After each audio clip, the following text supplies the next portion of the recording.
ایک قربانی میں کتنے لوگ شریک ہو سکتے ہیں؟ غلطی ہوئی تو سب کی قربانی ضائع ہو سکتی ہے۔ اجتماعی قربانی کے اہم احکام۔ حدیث مبارک پڑھنے سے پہلے ایک چھوٹی سی گزارش، اگر آپ نے ابھی تک ہمارا چینل سبسکرائب نہیں کیا تو ابھی کر لیں تاکہ روزانہ ایمان تازہ کرنے والی احادیث آپ تک پہنچتی رہیں۔ بسم اللہ الرحمن الرحیم۔ آج کی حدیث مبارک اجتماعی قربانی کے اہم احکام۔ سنن ابی داؤد حدیث نمبر 2808، المعجم الکبیر حدیث نمبر 10026۔ حضرت جابر بن عبداللہ رضی اللہ تعالیٰ عنہما سے روایت ہے کہ سیدنا رسول اللہ صلی اللہ علیہ وآلہ وسلم نے فرمایا، قربانی میں گائے، بیل یا بھینس 7 افراد کی طرف سے ہے اور اونٹ یا اونٹنی 7 افراد کی طرف سے ہے۔ قربانی کے بڑے جانور میں زیادہ سے زیادہ 7 افراد شریک ہو سکتے ہیں، چاہے سب قربانی والے ہوں یا بعض عقیقہ والے، بشرط یہ کہ سب کی نیت عبادت کی ہو اور سب کی نیت شریعت میں قابل قبول ہو، نیز کسی کا حصہ 7ویں حصہ سے کم نہ ہو، لہذا درجہ ذیل صورتوں میں کسی کی بھی قربانی نہیں ہوگی۔ نمبر 1، کوئی شریک صرف گوشت حاصل کرنا چاہتا ہو۔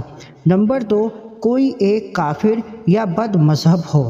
نمبر 3، کسی کا حصہ 7ویں حصے سے کم ہو، مثلا جانور 2,10,000 میں پڑے تو کسی شریک کا حصہ 30,000 روپے سے کم ہو۔ ایک قربانی میں کتنے لوگ شریک ہو سکتے ہیں؟ غلطی ہوئی تو سب کی قربانی ضائع ہو سکتی ہے۔ اجتماعی قربانی کے اہم احکام۔ حضرت جابر بن عبداللہ رضی اللہ تعالیٰ عنہما سے روایت ہے کہ سیدنا رسول اللہ صلی اللہ علیہ وآلہ وسلم نے فرمایا، گائے، بیل اور بھینس 7 افراد کی طرف سے قربانی ہو سکتی ہے اور اونٹ یا اونٹنی بھی 7 افراد کی طرف سے کافی ہے۔ اس حدیث مبارکہ سے معلوم ہوا کہ بڑے جانور میں زیادہ سے زیادہ 7 افراد شریک ہو سکتے ہیں، چاہے سب قربانی کی نیت سے شریک ہوں یا بعض عقیقہ کی نیت سے، لیکن شرط یہ ہے کہ سب کی نیت عبادت اور اللہ تعالیٰ کی رضا ہو۔ چند ایسی صورتیں جن میں سب کی قربانی خراب ہو سکتی ہے۔ نمبر 1، اگر کوئی شریک صرف گوشت لینے کی نیت سے شامل ہو۔ نمبر 2، اگر کسی شریک کا عقیدہ درست نہ ہو۔